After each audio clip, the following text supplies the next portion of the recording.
MotoAmerica news, we did have MotoAmerica in action at Road America this weekend.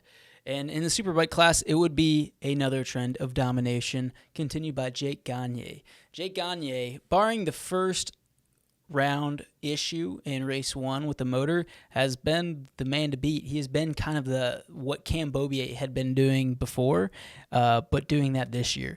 He has now won 5 races in a row. He did the double this last weekend at Road America and did it pretty convincingly. They weren't just battles to the end. They were pretty much just dominations from lap 1. Now in race 1, Loris Baz and Cam Peterson would round out the podium. And then race 2 would see Cam Peterson come home second and Matthew Skoltz come home third. Now Baz would have a mechanical again, which would see him fall back quite a ways in the points. I would like to give a shout out to Cam Peterson. He has been riding incredible in his first year back in the Superbike class after his awesome run in the Stock 1000 series last year. His first 2 Superbike podiums came this weekend and came pretty convincingly. Not a fluke, not due to a mechanical or somebody crashing out. The man straight up earned it and has been riding really well this year for this new team, and it would be awesome to see him on top of the box sometime throughout the season.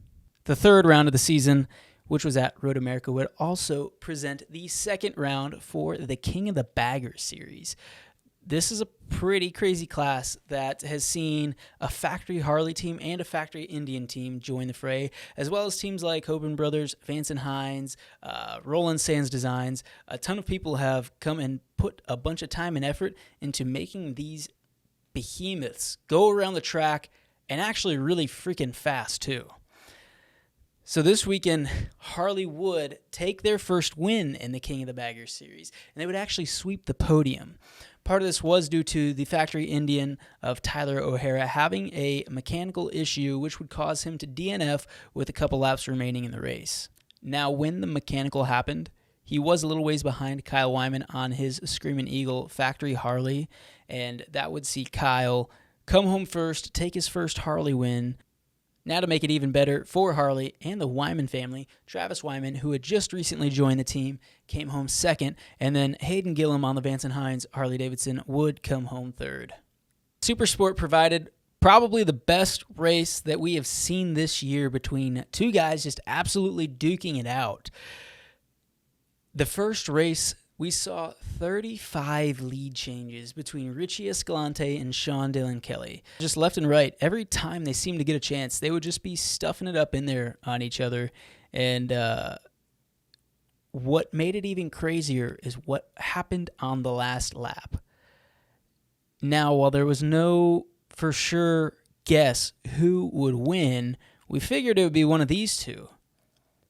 But both of them had other plans because charging down into turn 5, both of them broke as late as probably humanly possible, got it sideways coming in there, and then both proceeded to crash.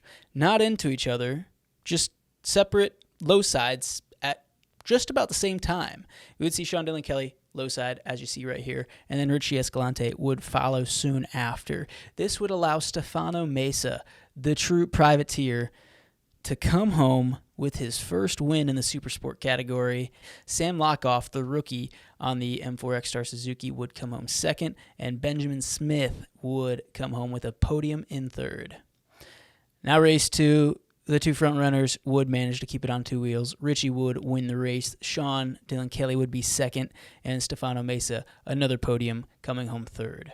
In Stock 1000, we saw Jake Lewis take the win, Jeff May on his Honda in second, and Corey Alexander third. Junior Cup, crazy big battle as always, especially with the track with the long straights of Road America. Would see Tyler Scott come home first, Cody Wyman second, Ben Galati third, and race 2 would see Gus Rodeo come home with his first MotoAmerica podium and a win at that. Tyler Scott second, Max Toth third, and then in Twins Cup, we would see Caleb DeCarroll on the Aprilia RS660 on the Rubin Engineering bike come home with the win. Jackson Blackman on his Yamaha second, and Chris Parrish third.